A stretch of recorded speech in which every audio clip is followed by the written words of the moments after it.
n'y a pas eu de rétablissement de l'acétamipride.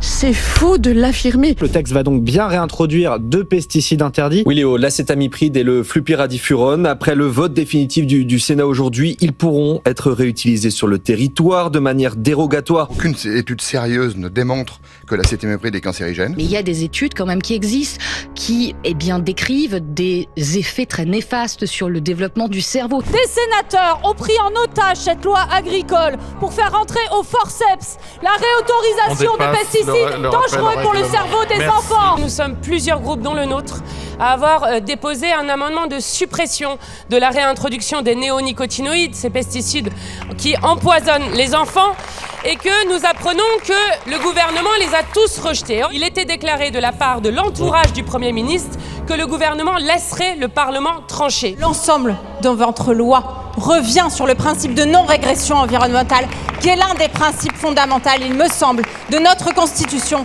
Où est la ministre de l'Environnement pour venir accepter l'ensemble des articles que vous êtes en train de faire passer? Vous n'écoutez ni les paysans et paysannes, ni les citoyens et les citoyennes. Alors dites-nous, qui écoutez-vous? Vos amis Arnaud Rousseau, Bayer Monsanto, Nestlé, Bigard, les patrons des géants de l'agrobusiness, en somme. Vous ne pouvez pas comme ça mépriser l'ensemble de la représentation nationale qui demande à pouvoir voter sur un sujet qui l'année dernière a fait une pétition qui a été signée par plus de 2 millions de personnes. Et aujourd'hui, vous voulez, à minuit 26, balayer ça d'un revers de la main, sans y compris répondre aux questions qui sont posées par vos propres parlementaires. Même à eux, vous leur répondez pas. Mais vous n'allez pas pouvoir passer en force comme ça tout le temps. Nous ferons aboutir ce texte, quoi qu'il arrive. Je dis à chaque député, mais je dis aussi aux candidats à la présidentielle, Madame Le Pen, Monsieur Attal, et puis évidemment les députés de Monsieur Édouard Philippe, assumerez-vous de voter une loi dans laquelle il figure